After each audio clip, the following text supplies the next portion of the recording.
Hello दोस्तों। तो आज हम एक नया चैप्टर शुरू करेंगे जिसका नाम है समतल में गति, यानी इसको बोला जाएगा मोशन इन अ प्लेन। ठीक है। अगर इस चैप्टर की बात करें तो इसमें हमारा एक सबसे इम्पोर्टेंट पार्ट आएगा जिसको बोला जाएगा प्रक्षेप्य गति, जिसको बोलते हैं प्रोजेक्टाइल मोशन। ठीक है। लेकिन अगर इस चैप्टर की बात करें तो इसमें हमें क्या क्या और बातें सीखनी है, हम उसके बारे में थोड़ी पहले बातचीत कर लेते हैं। देखिए, अगर नॉर्मली हम इस चैप्टर की बात करें तो इस चैप्टर के अंदर जो हमने वेक्टर देख रखा है, वेक्टर चैप्टर देख रखा है, हम उसको अगर समझते हैं, वो बातें हमें ध्यान है, तो ये चैप्टर हमारे लिए काफ़ी इजी हो जाएगा। ठीक है।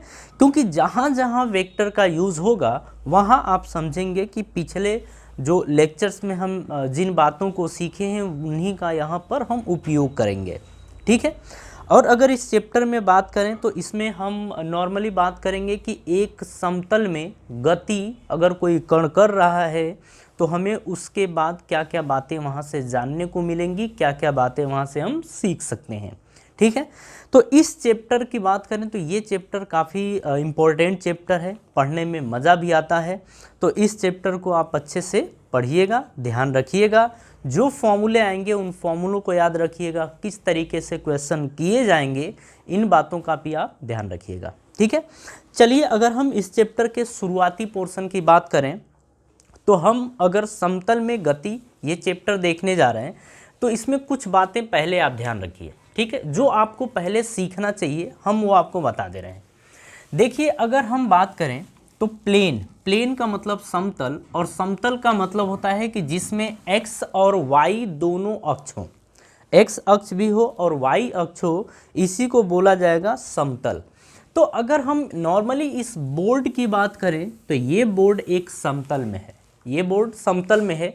अगर आप मान लीजिए किसी कण को ऐसे पकड़ते हैं और इसको ऐसे लेके जाते हैं तो आप देखते हैं कि ये ऊपर भी जा रहा है, आगे भी जा रहा है, तो हम कहते हैं कि ये एक तल में गति कर रहा है। जैसे अगर हम इस चैप्टर की बात करें तो एक सीधा सा एग्जाम्पल आप देख सकते हैं। जैसे आप आम को पत्थर से मारते हैं तो जो पत्थर होता है आप उसको ऐसे मारते हैं, वो आगे बढ़ता है, मतलब ऊपर भी जाता है और आगे भी बढ़ता है। तो ये यहाँ का एक मतलब प्रक्षेप्य गति यानी प्रोजेक्टाइल मोशन का एक बेहतर एग्जाम्पल आप समझ सकते हैं। ठीक है। जैसे आप ने देखा होगा मूवियों में कि जो बम गिराए जाते हैं किसी एरोप्लेन से, हवाई जहाज़ से, ठीक है, बॉम्बर जो होते हैं उनसे जब बम गिराए जाते हैं तो वो ऐसे जाता है, मतलब जब बम ऊपर से गिरता है तो ये ऐसे गिरता है। आपने ये एग्जाम्पल देख रखे हैं। ठीक है।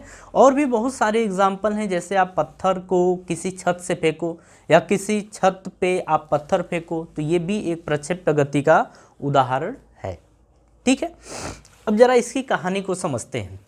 देखिए, अगर हम एक समतल में बात कर रहे हैं तो जो हम प्रक्षेप्य गति की बात कर रहे हैं हम वहीं तक पहुंचने वाले हैं, लेकिन इसकी हेल्प से पहुंचेंगे। शुरुआत में अगर ये देख लेंगे तो वो ज़्यादा बेहतर होगा। ठीक है। जैसे मान लीजिए कि इस समतल में हम बात करें, एक कण जो है वो आपका यहाँ ए बिंदु पर है और एक कण जो आपका है वो यहाँ पर यानी बी बिंदु पर है। ठीक है। तो ये अगर आपका ओरिजिन यानी कि मूल बिंदु है तो मूल बिंदु के जो कोऑर्डिनेट होंगे वो 0,0 होगा। अगर ए का कोऑर्डिनेट मान लें तो ये x1, y1 मान लीजिए, बी का कोऑर्डिनेट मान लीजिए x2, y2। ठीक है। अब ये चीज़ आप ध्यान से समझिएगा। क्या करिए कि यहाँ से ए को मिलाइए और फिर यहाँ से बी को मिलाइए।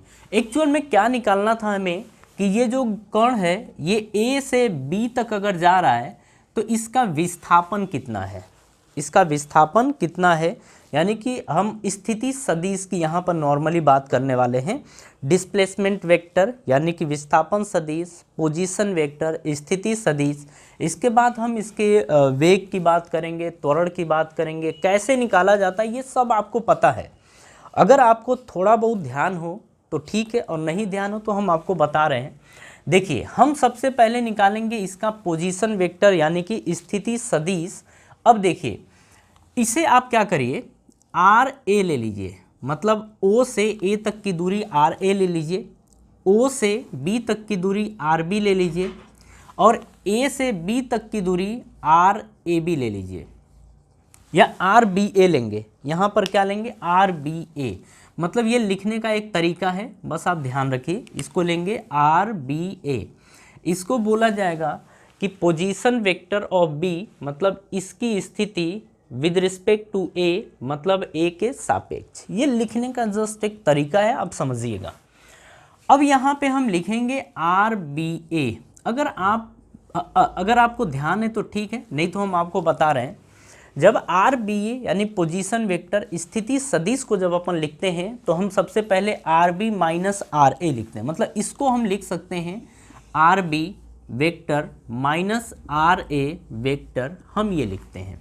ठीक है, आप इसको चाहें इसी चीज़ को तो आप ऐसे भी लिख सकते हैं आर बी ओ, मतलब हम कहते हैं कि जो B बिंदु है ये O के सापेक्ष में, तो R B O minus R A O आप ये लिख सकते हैं, कोई दिक्कत नहीं है। ठीक है, आप इतनी बातें लिख सकते हैं। अब देखिए, अगर आपको आर बी ए वेक्टर अगर आपको निकालना पड़ जाए तो आप लिखेंगे आर बी, मतलब इसमें से इसको घटाएंगे तो x2 माइनस x1, तो यहाँ पे लिखेंगे x2 माइनस x1। और यहाँ पर अगर हम दिशा की बात करें तो विज्ञान यानी फिजिक्स में जब दिशा की बात आती है तो हम आई जे और के कैप से डिनोट करते हैं, प्रदर्शित करते हैं।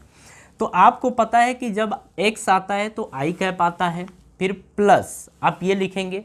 अब क्या करेंगे इसके बाद, देखिए जो हमने ये काम किया है ना R B minus R A, actual में हमने क्या किया है, इसमें से इसको हमने घटाया तो ये लिख दिया, बीच में प्लस आप लिखते हैं, फिर y2 में से y1 आप घटाते हैं तो यहाँ पर लिखेंगे y2 माइनस y1 और ये आपका j कैप आ जाएगा। तो एक्चुअल में ये जो आपका होता है ये होता है स्थिति सदिश, इसको बोलते हैं स्थिति सदिश। ठीक है, ये लिखेंगे। और इसको अगर इंग्लिश की बात करें तो इसे ही बोला जाता है पोजीशन वेक्टर। क्या बोलते हैं, पोजीशन वेक्टर बोलते हैं। कहानी समझ में आ गई। अब जरा ना इस चीज़ को हम दूसरे तरीके से लिखेंगे, इसी चीज़ को लिख सकते हैं। देखिए हमें पहुंचना कहीं और है तो हम एक रास्ता बना रहे हैं कि हम किस तरीके से वहाँ पहुँचेंगे। देखिए आप यहाँ पे आर बी ए वेक्टर लिखिए और इसको क्या करिए कि इन दोनों को मिला के आप x लिख लीजिए, यानी कि x आई कैप प्लस इन दोनों को मिला के यानी y2 माइनस y1 को आप y मान लीजिए, तो यहाँ पर लिख दीजिए y j कैप। तो यहाँ पर आपका ये पोजीशन वेक्टर निकल कर आ गया। हमारा मेन मुद्दा इसको समझना नहीं है, हमारा मेन मुद्दा इसके आगे का है। ठीक है, अब देखिए हम ये चीज़ जानते हैं कि अगर इसको हम समय के सापेक्ष अगर इसे हम डिफरेंशिएट करें, अवकलित करें तो क्या मिलता है।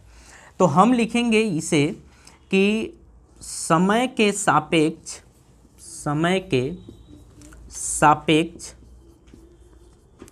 अवकलित करने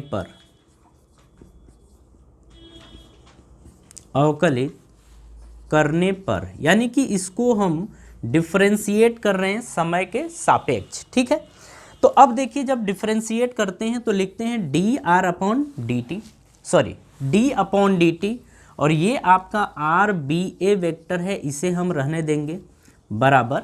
यहाँ पर हम लिखते हैं डी अपॉन डी टी, ये आपका x और ये आई कैप प्लस यहाँ पर इसको लिखेंगे डी अपॉन डी टी, ये y जे कैप, आप ये लिखेंगे। ठीक है, अब देखिए यहाँ से बात आती है कि अगर हम स्थिति सदिश को अवकलित यानी डिफरेंशिएट करते हैं तो वहाँ से हमें वेग मिलता है। क्या मिलता है, वेग यानी वेलोसिटी।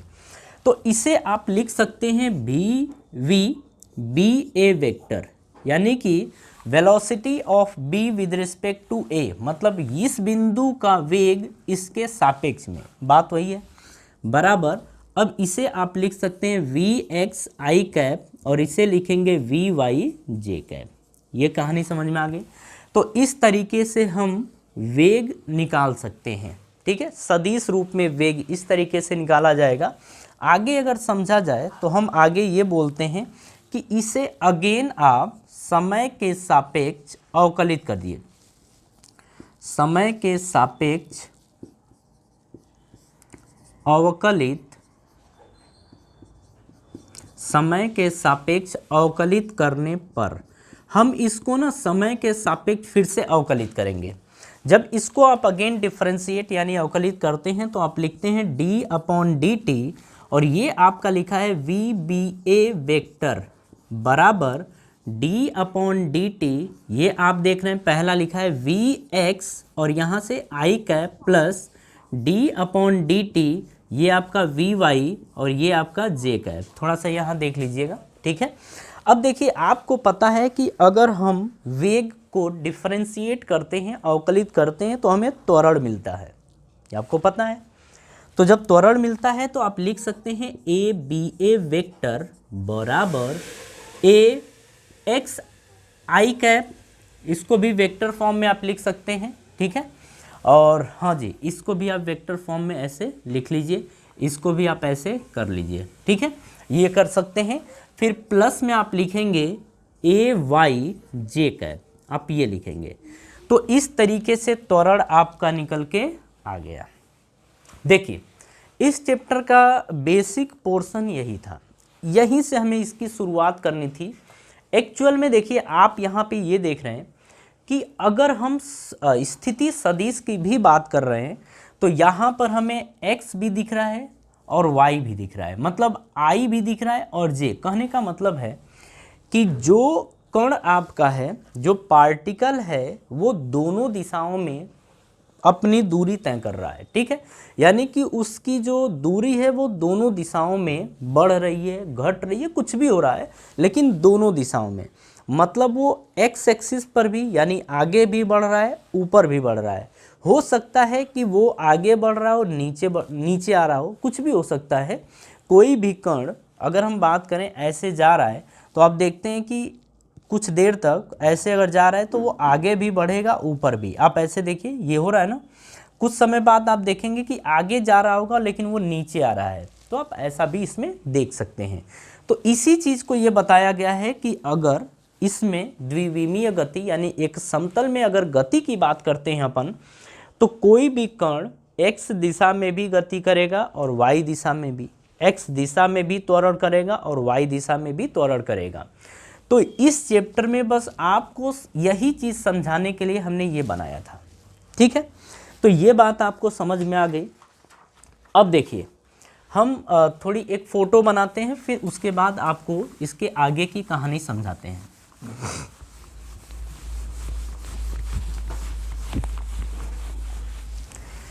देखिए, अगर इस चैप्टर की बात करें तो ये चैप्टर काफ़ी इंटरेस्टेड चैप्टर है, मतलब इंटरेस्टिंग चैप्टर है। अगर आप इसे समझते हैं तो आप क्वेश्चन आसानी से सॉल्व कर सकते हैं। अगर ये आपको समझ में आता है, क्वेश्चन आसानी से आप सॉल्व कर सकते हैं, ज़्यादा दिक्कत आपको नहीं होगी, ठीक है।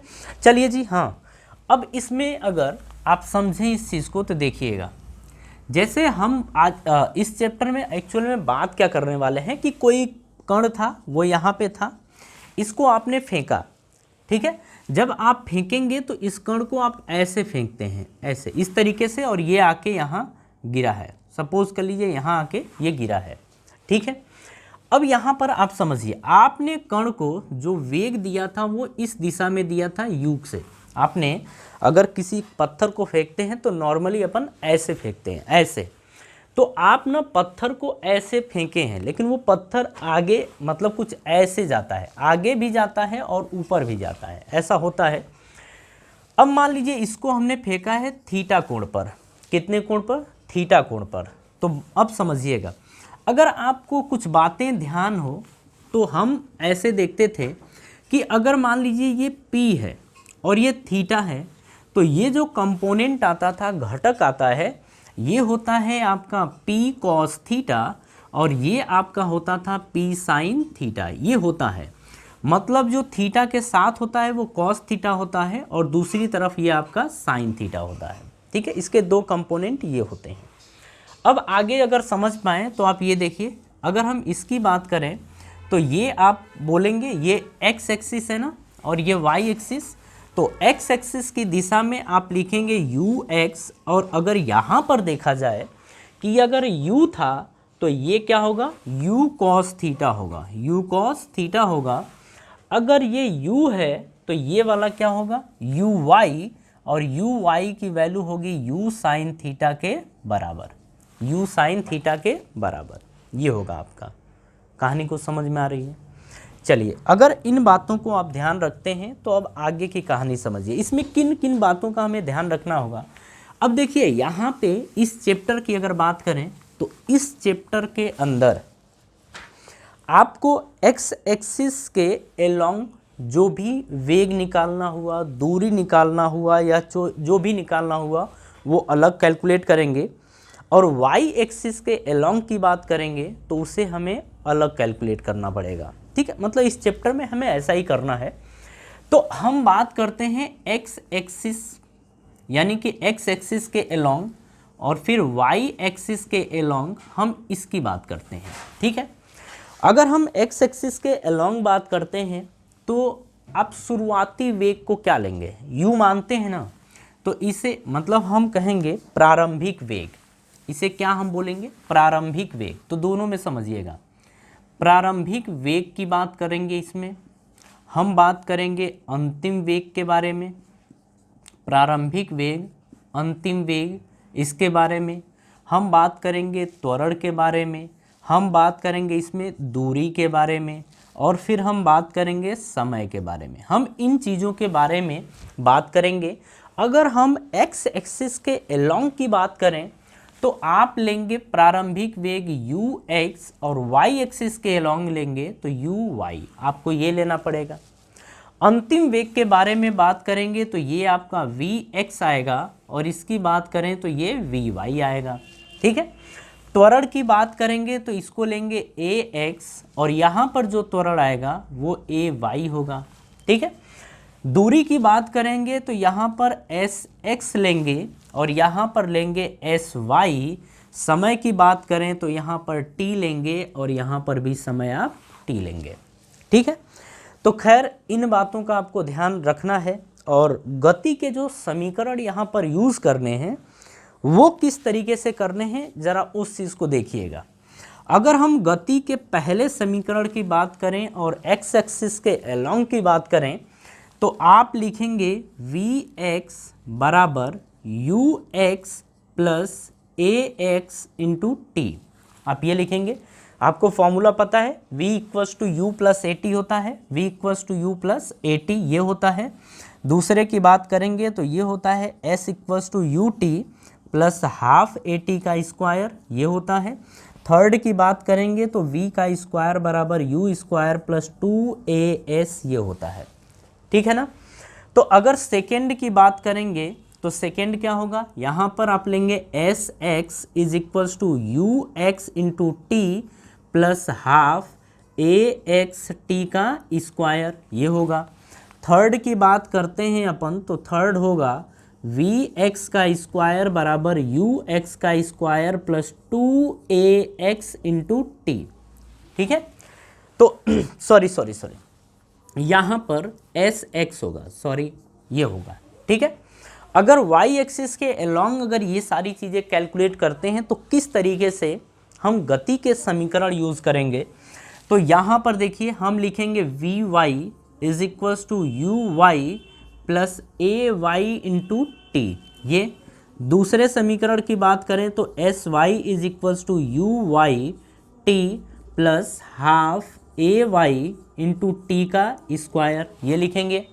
थर्ड इक्वेशन की बात करें तो जो थर्ड इक्वेशन हमारा आएगा वो आएगा वी वाई का square is equals to U Y का square plus 2ay into S Y, ये आ जाएगा। ठीक है, तो जब भी गति के समीकरण आप इस चैप्टर में यूज़ करेंगे तो आप इस तरीके से यूज़ कर सकते हैं। ठीक है, देखिए जो भी चीज़ें आपको मिलेंगी ना यहाँ पे, अगर आगे की कहानी अगर समझा जाए तो वाई एक्सिस के अलोंग अगर बात करते हैं तो आपको हाइट मिलेगी, मतलब ऊंचाई मिलेगी। ठीक है, अगर एक्स एक्सिस के अलोंग अगर दूरी की बात करते हैं तो यहाँ पर रेंज मिलेगी, रेंज का मतलब परास। ठीक है, ये सब मिलेगा। तो खैर ये चीज़ आपको बेसिकली समझना था। अब हम बात करेंगे प्रक्षेप्य गति के बारे में। ठीक है, हम समझेंगे कि प्रक्षेप्य गति आखिर होता क्या है, प्रक्षेप्य किसे बोला जाता है, हम सारी चीज़ें अब समझेंगे। ठीक है, देखिए हमारा जो इस चैप्टर के अंदर मेन फोकस आता है वो प्रक्षेप्य गति को लेके होता है, ठीक है। बाकी इसमें जो भी चीज़ें आप देखेंगे ना एनसीईआरटी के बुक में जो न्यूमेरिकल्स हैं उसमें आप देखेंगे कि हम बहुत सारी चीज़ें पीछे निपटा चुके हैं। मतलब अगर वेक्टर चैप्टर आपने पढ़ा है तो बहुत सारी चीज़ें आप इसमें ख़त्म कर चुके हैं, आप ये देखेंगे, ठीक है।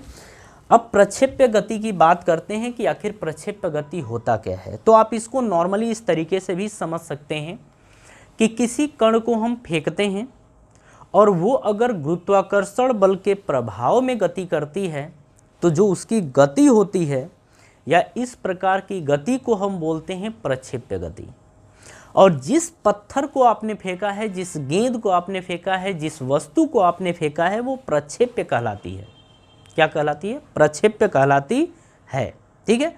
अगर हम पथ की बात करें यानी कि प्रक्षेप्य पथ, यानी कि इसको आप प्रक्षेप्य पथ जिसको ट्रैजेक्टरी भी बोला जाएगा, हम ये कहेंगे कि जो पाथ लेता है ना, जो रास्ता लेता है आपका कण, जिस कण को आपने फेंका है उसके रास्ते को ही अपन बोलते हैं प्रक्षेप्य पथ या ट्रैजेक्टरी, ये बोलते हैं, ठीक है।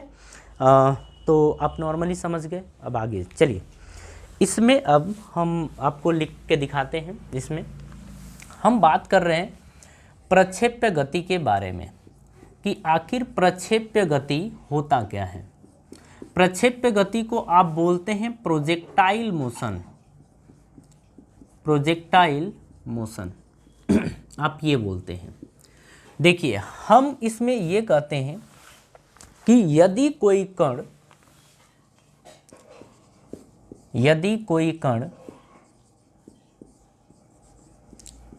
गुरुत्वाकर्षण बल के प्रभाव में, गुरुत्वाकर्षण बल के प्रभाव में, गुरुत्वाकर्षण बल के प्रभाव में गति कर रहा है, गति कर रहा है,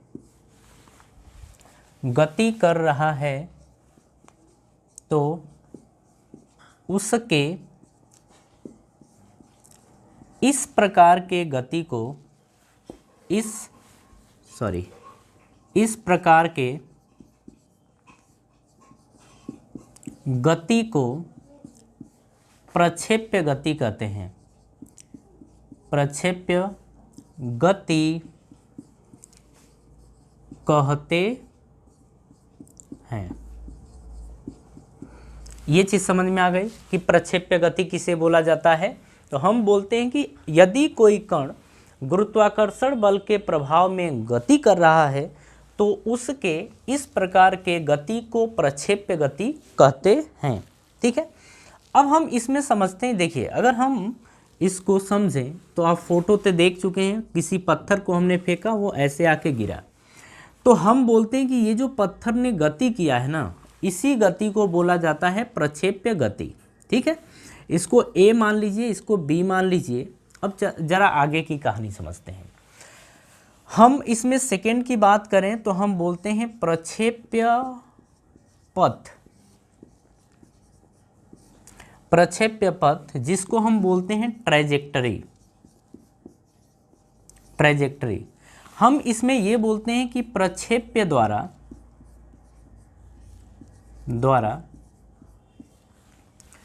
तय किया गया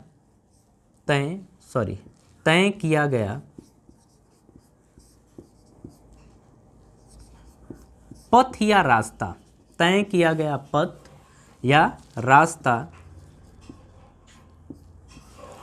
तय किया गया पथ या रास्ता प्रक्षेप्य पथ कहलाता है, प्रक्षेप्य पथ कहलाता है,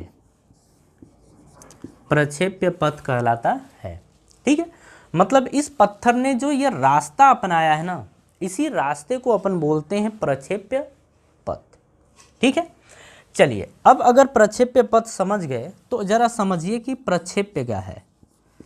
तो देखिए आप ना इसकी, अगर इसे आपने पढ़ लिया है तो आप समझ गए होंगे कि प्रक्षेप्य किसे कहा जाएगा। प्रक्षेप्य का मतलब होता है प्रोजेक्टाइल, प्रोजेक्टाइल। तो हम कहते हैं कि फेंके गए पिंड या वस्तु को, फेंके गए पिंड को प्रक्षेप्य कहते हैं। फेंके गए पिंड को प्रक्षेप्य कहते हैं। देखिए ये कहानी आपको समझ में आ गई। अगर इसमें नॉर्मली अगर एग्जाम्पल की आप बात करते हैं तो एग्जाम्पल आप समझ सकते हैं, जैसे भाला फेंक होता है, ठीक है, जिसको जैवलिन बोला जाता है, ठीक है। किसी पत्थर से किसी आम को मारते हैं, कोई पत्थर आप छत से नीचे फेंकते हैं, तो ये सभी के सभी आपके प्रोजेक्टाइल के एग्जाम्पल्स होते हैं, ठीक है, प्रोजेक्टाइल के एग्जाम्पल्स होते हैं। ज़रा इसमें आगे की कहानी आप समझिए। ये सारी चीज़ें आपको आप समझ गए। अगर हम नॉर्मली इस पत्थर की बात करें तो ये पत्थर क्या होता है, प्रोजेक्टाइल होता है, यानी कि जिसको बोलते हैं प्रक्षेप्य। ये जो रास्ता अपना रहा है इस रास्ते को बोलते हैं प्रक्षेप्य पथ, यानी कि ट्राइजेक्टरी ये बोला जाता है, ठीक है। अच्छा, इसके आगे कुछ और पॉइंट की बात करते हैं। अच्छा, जो इसकी गति होती है ना, इस गति को बोला जाता है द्विविमीय गति। द्विविमीय गति का मतलब कि आप देख रहे हैं कि हर मतलब हर पॉइंट पे ये कण आगे भी बढ़ रहा है, ऊपर भी बढ़ रहा है।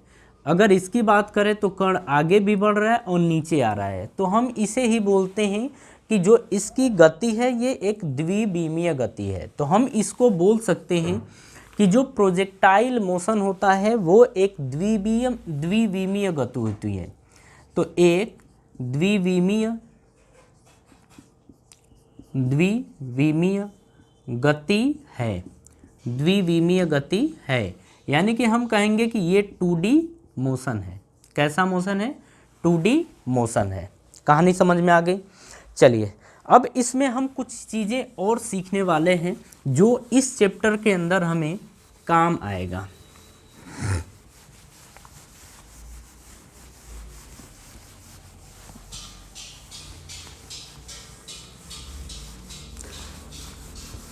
हाँ जी, चलिए अगर हम इसमें जैसे इस फोटो को फिर से बना रहे हैं, ये एक्स एक्सिस, ये वाई एक्सिस, ये आपने किसी पत्थर को ऐसे फेंका है और वो आके ऐसे गिरा है, ठीक है।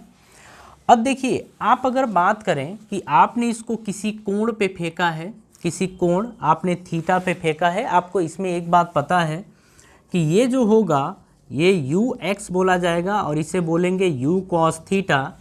ये जो होगा इसे हम बोलते हैं यू वाई और ये होता है यू साइन थीटा।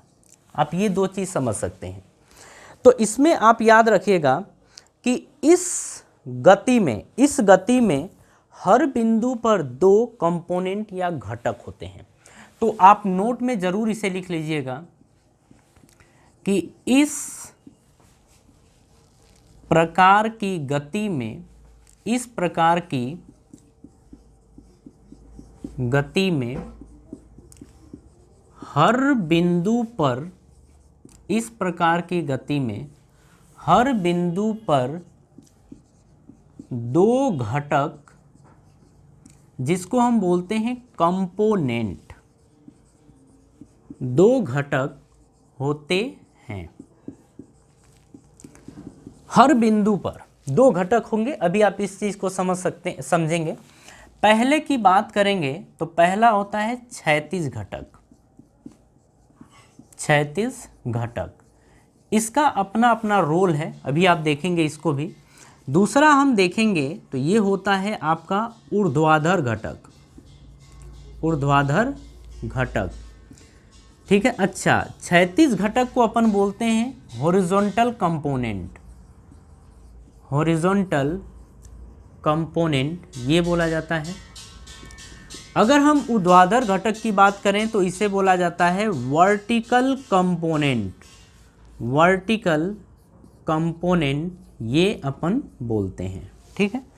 अब जरा इसमें समझिएगा, जो आपका क्षैतिज घटक होता है ना वो हमेशा अचर होता है, कांस्टेंट होता है, ठीक है। तो हम अभी इसके बारे में कुछ बातें देख रहे हैं। हम कहेंगे कि हमेशा अचर होता है, हमेशा अचर, अचर को आप बोल सकते हैं कांस्टेंट या इसी को बोल सकते हैं फिक्स, ठीक है, फिक्स्ड होता है, हमेशा अचर यानी कांस्टेंट यानी फिक्स्ड होता है, ठीक है, ये होता है। लेकिन अगर हम इसकी बात करें तो हम कहते हैं कि जो ऊर्ध्वाधर घटक है ये समय के साथ बदलता है, तो हम इसको कहेंगे कि ये जो होता है समय के साथ बदलता है, समय के साथ बदलता है। आप इसे नॉर्मली समझ सकते हैं कि ये हमेशा क्या होता है, चेंज होता है। देखिए अब अगर कंपोनेंट की बात करें तो आप इस पॉइंट पर ही ले लीजिए। अगर इस पॉइंट पर बात कर रहे हैं तो जो आपका कण है वो कुछ इस तरीके से जा रहा है, लेकिन अब उसका जो वेग होगा ना वो u नहीं होगा, अब ये मान लीजिए u डैश होगा। लेकिन एक इसका एक ये क्षैतिज घटक बनेगा और एक ऊर्ध्वाधर घटक बनेगा, इसको आप जो बोलेंगे ना इसको आप u x डैश बोल दीजिए और इसको u y डैश बोल दीजिए। लेकिन आप एक चीज़ ध्यान हमेशा रखिएगा कि जो u x डैश की वैल्यू होगी वो हमेशा u cos थीटा के बराबर होगा, मतलब इसके बराबर ये हमेशा होगा। अब चाहे किसी भी पॉइंट की बात करें, क्योंकि यहाँ बोला गया है कि जो क्षैतिज घटक है वो हमेशा अचर होगा। क्या होगा, अचर। जो शुरुआत में होगा वो लास्ट में भी होगा, जो शुरुआत में होगा वो लास्ट में भी होगा, ठीक है। लेकिन अगर इसकी बात की जाए तो ये अब चेंज होगा, ये अब क्या होगा, चेंज। तो बस इतना ही लिख देते हैं, क्या होगा क्या नहीं होगा वो भी बाद की कहानी है। हम इसकी बात कर रहे हैं तो इसकी वैल्यू, ये थीटा भले न हो, ये थीटा डैश हो, लेकिन इसकी जो वैल्यू होगी वो फिक्स होगी। क्या होगी, फिक्स होगी। किसके बराबर, इसके बराबर। तो आपको ना ये बात ध्यान रखना है कि u x की वैल्यू कभी चेंज होने वाली नहीं है, हमेशा इस तरीके के गति में हमेशा आपका u y ही चेंज होगा, ठीक है। तो आप एक चीज़ यहाँ पे ध्यान रखें कि जो क्षैतिज घटक, अगर हम शुरुआत की बात करें तो शुरुआत में क्षैतिज घटक यानी u x की वैल्यू u cos थीटा है और ये हमेशा यही रहेगा, हमेशा ये यही रहेगा, ठीक है। लेकिन अगर हम u y की बात करें तो ये u साइन थीटा, आप देख रहे हैं u साइन थीटा है और ये हमेशा ये नहीं रहेगा, ये क्या होगा, समय के साथ आपका चेंज होगा। बात को समझ गए। देखिए अगर ये चीज़ आप समझ गए तो अब हम इसमें एक दो और परिभाषाएं देखेंगे, पॉइंट्स देखेंगे। अब प्रक्षेपण बिंदु क्या होता है, ज़रा उस चीज़ को देख लें। तो देखिए नॉर्मली आप ऐसे समझ लीजिए कि प्रक्षेपण बिंदु क्या होता है। तो हम कहते हैं कि जिस बिंदु से प्रक्षेप्य को फेंका जाता है वो बिंदु होता है प्रक्षेपण बिंदु। प्रक्षेपण बिंदु, इसको हम बोलते हैं पॉइंट ऑफ प्रोजेक्शन। क्या बोलते हैं, पॉइंट ऑफ प्रोजेक्शन, यानी कि प्रक्षेपण बिंदु। तो हम कहते हैं इसमें कि जिस बिंदु से प्रक्षेप्य को फेंका जाता है वो बिंदु आपका होता है प्रक्षेपण बिंदु, यानी कि पॉइंट ऑफ प्रोजेक्शन। नेक्स्ट देखिए, अभी हमने किसके बारे में बात किया है, हमने बात किया है प्रक्षेपण बिंदु के बारे में। प्रक्षेपण बिंदु जिसे हम बोलते हैं पॉइंट ऑफ प्रोजेक्शन, ये बोलते हैं, ठीक है। नेक्स्ट अब हम बात करेंगे प्रक्षेपण कोण। प्रक्षेपण कोण, अच्छा प्रक्षेपण कोण की अगर बात करें तो ये होता है angle of projection. Angle of projection ये होता है प्रक्षेपण कोण। तो हम कहते हैं कि प्रक्षेपण बिंदु से प्रक्षेपक को जितने कोण पर फेंका जाता है वही होता है प्रक्षेपण कोण, जिसे बोलते हैं एंगल ऑफ प्रोजेक्शन। कहानी समझ में आ रही है। तो ये होता है आपका, ये जो बिंदु होता है इसको हम बोलते हैं प्रक्षेपण बिंदु। इसको बोलते हैं प्रक्षेपण बिंदु, जिसको हम बोल सकते हैं पॉइंट ऑफ प्रोजेक्शन। और ये जो थीटा आपको देख रहा है इसको बोला जाता है प्रक्षेपण कोण, इसको क्या बोलते हैं? प्रक्षेपण कोण, जिसे बोलते हैं angle of projection. Angle of projection ये होता है, ठीक है। हाँ जी, चलिए। अच्छा, इसमें ना कुछ बातें और हैं जिसे अपन देख लेते हैं, जैसे कि परास क्या होता है, यानी कि रेंज क्या होता है, फिर अधिकतम ऊंचाई क्या होती है, अधिकतम ऊंचाई क्या होती है, उड्डयन काल क्या होता है, यानी कि टाइम ऑफ फ्लाइट क्या होता है। ज़रा अब इस चीज़ को समझ लेते हैं।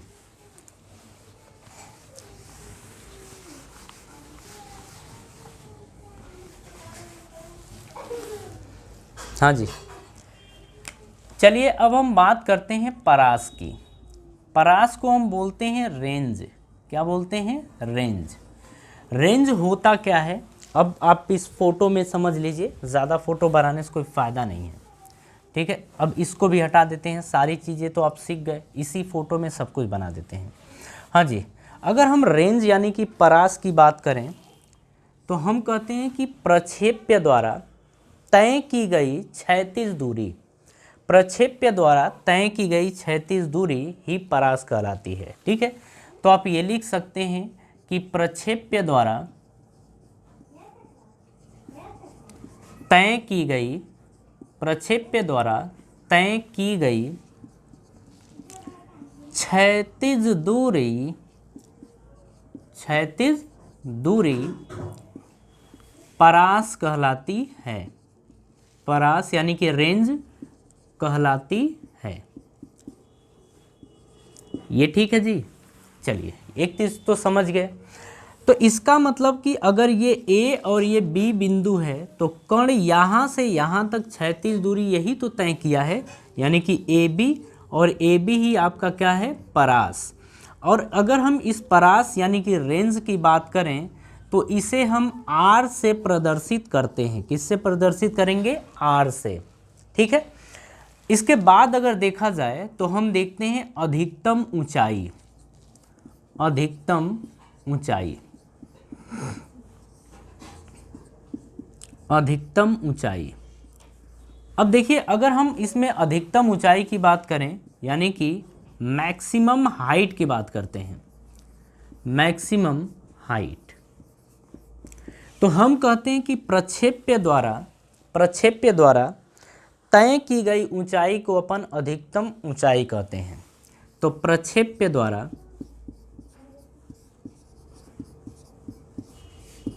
तय की गई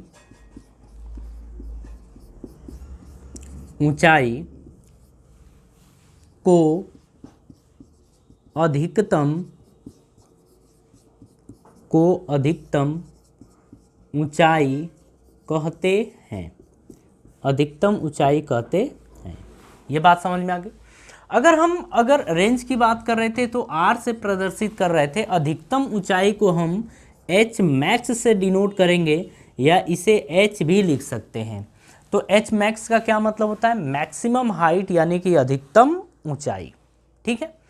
चलिए जी, अब एक और इसमें आता है जिसको अपन ये बोलते हैं कि टाइम ऑफ फ्लाइट, यानी कि उड्डयन काल। उड्डयन काल क्या होता है? तो यहाँ देखिए, हम बात कर रहे हैं यहाँ पे उड्डयन काल, यानी कि इसको बोला जाएगा टाइम ऑफ फ्लाइट।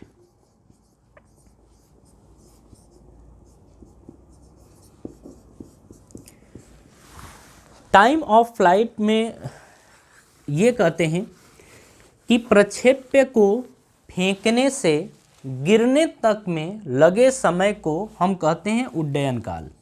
तो हम ये कहेंगे कि प्रक्षेप्य को फेंकने से गिरने तक में लगे समय को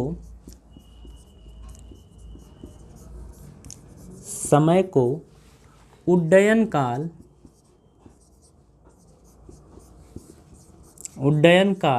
कहते हैं। उड्डयन काल कहते हैं, ठीक है। अच्छा, अगर हम इस टाइम ऑफ फ्लाइट की बात करें, यानी उड्डयन काल, तो इसे टी से प्रदर्शित करेंगे। किससे प्रदर्शित करेंगे? टी से प्रदर्शित करेंगे। कहानी समझ में आ रही है? हाँ जी। अब ना कुछ बातें आपको अब इसके बाद हम सिखाने जा रहे हैं, वो ध्यान से देखिएगा। देखिए, अगर आपको हम रेंज की बात करें तो आप ध्यान रखिएगा कि रेंज यानी कि जो परास होती है, वो जो कण है ना, वो क्षैतिज दूरी, जितनी क्षैतिज दूरी तय करता है उसी को रेंज यानी कि परास बोलते हैं। ठीक है।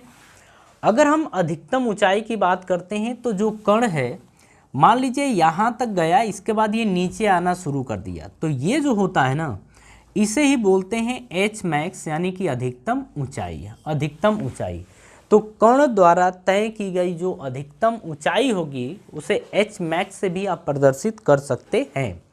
टाइम ऑफ फ्लाइट की बात करें तो कण को फेंकने से गिरने तक में लगे समय को अपन टाइम ऑफ फ्लाइट या उड्डयन काल कहते हैं। हमें लगता है सारी बातें आप समझ गए हैं।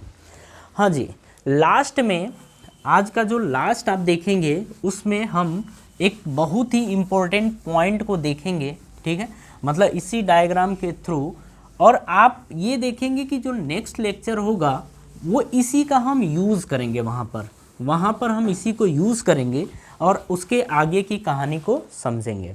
ठीक है, तो हम बनाते हैं यहाँ पे